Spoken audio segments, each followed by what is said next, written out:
Hello everyone.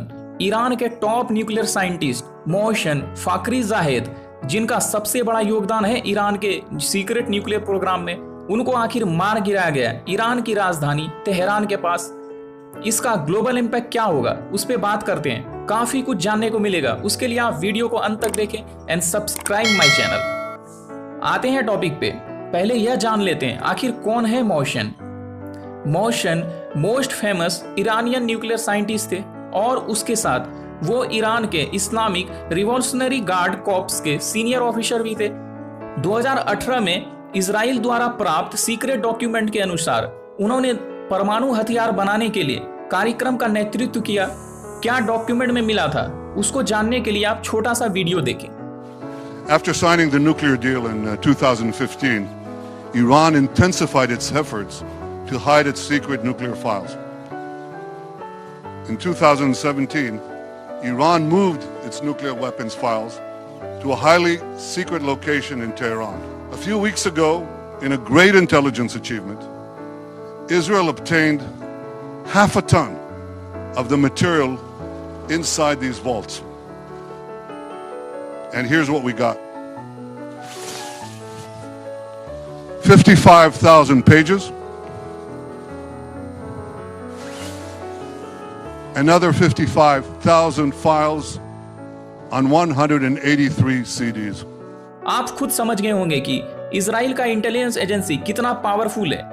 Iran अपने scientist के मौत का इल्जाम इजराइल पे लगाने का एक कारण यह भी है कि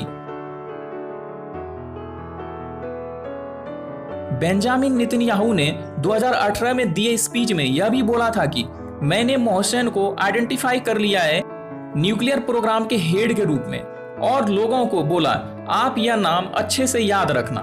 मोहसिन एक फिजिक्स के प्रोफेसर थे और यह कहा जाता है कि उन्होंने 1989 में प्रोजेक्ट अमाद नाम का प्रोग्राम का शुरुआत किया था, जो एक सीक्रेट न्यूक्लियर प्रोग्राम था एटम बम बनाने के लिए। International atomic energy agency IAEA के अनुसार 2003 में इसे बंद कर दिया गया था, लेकिन इजराइल के 2018 के डॉक्यूमेंट से पता चलता है कि इस प्रोग्राम को सीक्रेटली चलाया जा रहा था।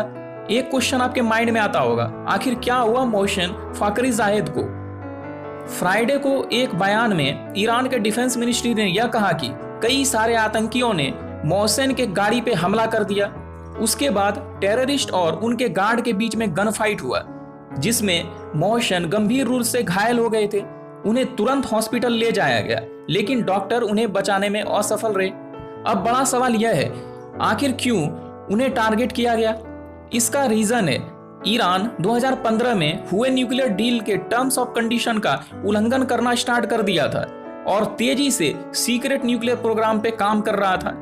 उसके साथ ईरान लो एनरिच यूरेनियम से हाई एनरिच यूरेनियम का भंडार भी तेजी से बढ़ा रहा था अपने परमाणु हथियार के लिए।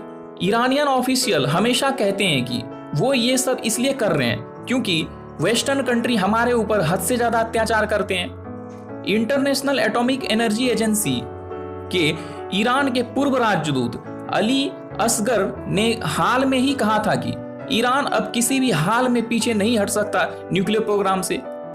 अगर इजराइल का क्लेम सही था कि मोहसिन ईरान के न्यूक्लियर प्रोग्राम के हेड हैं, तो यह ईरान के लिए बहुत बड़ा झटका होगा।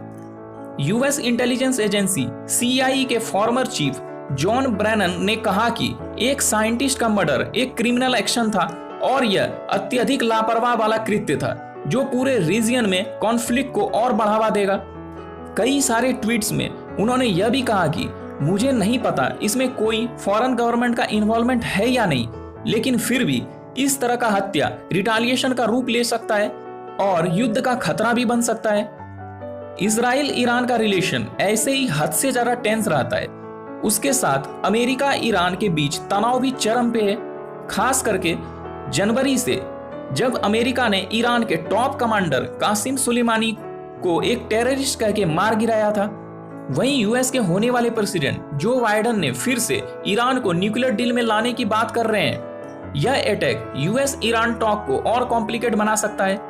उम्मीद करते हैं शांति बना रहे इस रीजन में, और भारत के लिए यही अच्छा होगा कि यूएस ईरान न्यूक्लियर डील फिर से लागू हो जाए, जिससे ईरान पर लगे प्रतिबंधों में कमी आएगी और भारत ईरान के साथ इकोनॉमिक एक्टिविटी कर पाएगा। मिलते हैं अगले वीडियो में कुछ नए टॉपिक के साथ। Thank you.